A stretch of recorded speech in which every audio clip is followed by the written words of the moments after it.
This book was so much fun. This is Alpha Flight 107. We are going on World Tour 92.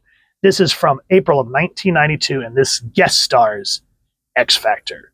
From what I understand, Alpha Flight is going across the globe to kind of see how other international superheroes conduct business to kind of get a broader idea, I guess. So let's go ahead and read this. It says Guardian, Weapon Omega, Sasquatch, North Star, Aurora, Puck, Windshear. They're Canada's own superhero team dedicated to protecting their native land from the threats beyond the scope of conventional authorities. We open up essentially on a missing person case. But before we dive into rage against the dying of the light, let's talk about who made this book. This was Scott Liddell writing, Tom Morgan doing the penciling and inking. Colorist was Bob Sharon. Letterist was Janice Chiang, and the editor was Rob Tokar, from what I understand. And then editor-in-chief, obviously, was Tom DeFalco. And this guy says, no, you listen to me. We've already wasted 12 hours and several investigations on this arbitration on our town, on our own. I don't care what it takes. I want Washington to lend us their superpowered muscle now. Let me fill out the short form, mister. So I just kind of like how that opens up, because we see that something is going on. But before we can really dive into the threat, we open up on this page. Now, one thing that I will say about Scott Liddell that I've always appreciated from his Uncanny X-Men run to this is he overall knows how to capture the tone of a character. So when he was doing Uncanny X-Men, for example, and Generation X, you could see very much how he was inspired by Chris Claremont. And taking over Alpha Flight, you can see how he's making sure that he's keeping in step with what John Byrne created. So you can see very much where he gets his inspiration from. So here's Guardian at this point. Spoiler alerts if you haven't been following Alpha Flight. I did the issue. I think it was issue 11. I'll leave my Alpha Flight cards up here so you guys can check it out at your convention. At your convention. It's been a morning. I have not had enough coffee. At your convenience. Heather's husband, Mac, sacrificed himself trying to save her. And several issues later, after she's grieved, she became the leader of Alpha Flight and took the mantle of Guardian. So at this point, she is the leader. And she goes, this isn't too embarrassing. And from what I understand, Weapon Omega, I think this is supposed to be Wild Child. If I'm wrong, feel free to make fun of me down in the comments. He goes, Guardian, airport loses luggage all the time. I'm sure no one intentionally sabotaged the first leg of the Alpha Flight's world tour. And then Aurora. Now, she seems a little hyperactive to what I'm used to her being when she's not Jeannie Marie. Yeah, Aurora, I had to stop to think about it. But she goes, why all the fuss and bother, brother? Leathers, zippers, and straps? Yum. What more could one ask for? A costume. Okay, and then the Sasquatch in the back. Personally, I miss my shape-shifting uniform that shrinks and grows as I do, but it's either this or run the risk of offending our host country by having Dr. Walter Langweski practicing in the buff. So it's just a cool little way to see, okay, that we got action going on, but a little bit of levity, and just a quick use of dialogue to show that they basically took commercial flight to America to not, what's the word I'm looking for, to not flex, essentially, but their luggage is missing. So they had the Don X Factor's uniforms. And Lorna, this is Washington, D.C. Sasquatch. There isn't likely much that's going to offend us. Lorna, please, at least a modicum of decorum. And I just love that. And then Aurora's just all up on Madrox. She goes, so tell me, why do they really call you the Multiple Man? It's a long story. And I love how Guido down here is just like, none of it's true. You feel like you're in. That's another thing. That's another thing that I just completely blanked on. He also, in terms of also being able to keep the tone of Chris Claremont, John Byrne, he's also able to make sure to keep the dry, I guess you would call it the dry sense of humor that Peter David had during his X Factor run and a lot of his comics during the 90s. So I appreciate that it's all here on display. Now, we kind of get back into the action. And this cat's name, I believe, is Malcolm Codsworth. Now, looking at this from 2025 eyes, looking back at 1992, every time I hear Codsworth now, I always think of Fallout 4.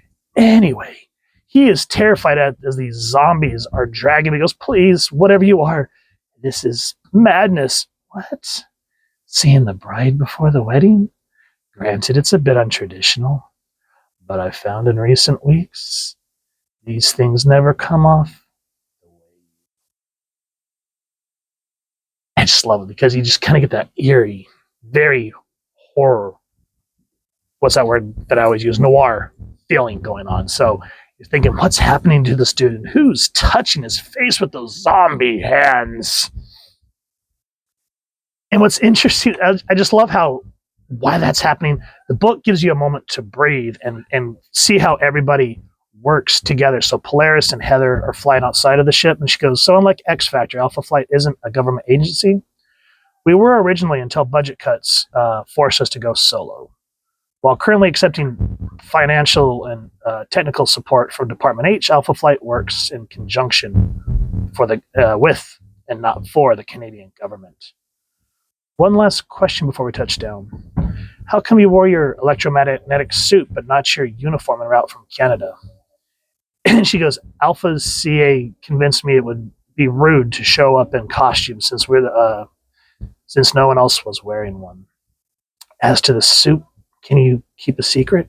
And Lorna, most of the time, I have an irrational fear of flying in a plane. So it gives you, it shows that, Heather's really trying to live up to the mantle of her husband, but it still shows her as vulnerable, and that mutant, well, she's not a mutant, but having Mac's power suit, she still has fears of a regular human. And I just thoroughly enjoy that. Now, as we come onto the scene, we see the detective from before. And he goes, I asked for X Factor. They send me an entire mutant tabernacle choir. Who's in charge of this genetic stew? And we see Heather and Alex, I am. And I just love how Alex just gives her this stern look, and he goes, Oh, sorry. Because Heather's used to being the leader of Alpha Flight. And now that she's here, she's a guest. And she's not being rude to Alex or trying to step on his nuts, essentially. She's used to people always asking for the person in charge, and that's her. So it's just a very cool way to show how, even though they're touring the globe to see how other heroes work, she has to remember to take a step back and let the heroes of that continent do what they're supposed to do. Now, we go in, and I love this because, again, Liddell keeping Peter David's humor. Alex says, which is why you called X Factor. Any theories, troops? This might be... So hold on. Really, not enough coffee, guys. Forgive me. But the detective basically lays out how people are being taken, and it seems like there's like a procession going on. So Jamie says, this might sound crazy, but flowers, food, a band, and 300-member congregation? It sounds to me like someone is throwing a majorly sick wedding. And just everyone sort of stops and just kind of gives that look like, Jamie. And this is where the Peter David humor kind of comes in, because he gets this thoughtful look and he goes, then again, maybe not. It's probably just someone trying to just take over the world. Which, that's the business they're in, and it always seems like the same damn trope. So sometimes the one that everyone looks at as the fool can be the voice of reason. So with that said, I just wanted to point that out. And again, let's go back to really homaging Peter David. Remember the first issue, 72, when they kind of started making the introductions between Lorna and Guido, and she goes, I'm Dane, Lorna Dane, or something like that. And Guido goes, well, Dane, Lorna Dane, would you like some Great Poupon? Stuff like that. It's just little dry humor that adds to the subtlety of the story. Here, remember, you're only to observe. Fine, good. As much as I hate to interrupt such an open and honest exchange of leadership roles, we're both picking up a foul stench from yonder ridge. And another thing that I really loved about X Factor during this era is it really showed how much Rain had grown from the trauma that both her and Alex and all the teams endured during, not Executioner Song, damn it. You guys know what I'm talking about with Genosha. Extinction Agenda, there it is. I knew I remember. Because remember, Rain basically watched Doug Ramsey die in her arms and watched Warlock die. And then Alex, and then she became a mind slave for Hodge, and Alex was brainwashed into becoming one of the adjuncts or whatever they were called. So they had a lot of stuff that they had to cope with, and they both stayed on Genosha to lean on one another. So seeing how they've both grown in their leaderships, this is why I hate older books, or not older books, I'm sorry, newer books, where they start making Alex unsure of himself again, because it's like weird guys are devolving so much character development that happened through the 90s. Same with Rain, and it's like, can we not do that? Can we not break characters that have been established? So anyway, with that said, we get this nice little horror moment. And I'm not going to lie, Tom Morgan, I really like his artwork. And if you look at the stark drawings here and his dark use of inks, in a sense, for the horror scenes, it reminds me of like a very much a inspiration of Mike Mignola. But looking at the characters in and of themselves, I'm very much seeing that, and if I get the name wrong, feel free to make fun of me, but it looks like Larry Stroman, who was the first penciler for X Factor with Peter David. So I can see where artists get their inspiration and then turn their style into their own. So I'm not sure if that's how it is. It's just what I'm observing here. It's just very much a Mike Mignola and Larry Stroman type style. Now they see these two gruesome things saying, bride, groom, and Jamie goes, yes, shut up, Madrox. Now that we know what we're up against, Havoc, no, these animated corpses, they were somebody else's loved ones. And then Jamie's just going, told you so, told you so. Shut up, Madrox. I've had more than a little experience with people returning from the dead. They appear harmless enough. Don't fight them. They'll escort us into the cemetery. Oh, sure. When it was my idea, I was an idiot. Ms. Visiting Dignitary stumbles on it, and she's hailed as a genius. But do I get any credit? No. Shut up, Madrox. That is just the X Factor I remember from this time. Now, here we are introduced to a character named Amy Brewer. Now, here's, for me, like I said, the book is fun because they're able to juggle these horror feelings and the sense of comedy, this dry comedy, to make it such an entertaining read. But here's where I get a little frustrated. Amy Brewer. She goes, can I help you? You're with the band, you're too late. You're welcome to keep the deposit, but I had you replaced because I wasn't sure you'd show up. Now, who are you, and where do you get off crashing my wedding? You can't be serious. And now Malcolm, the guy that was taken earlier, he goes, Amy, honey, they're with me. They're my guests. Oh, Malcolm, that's so sweet. I knew you'd come around. I'm sorry I was so rude.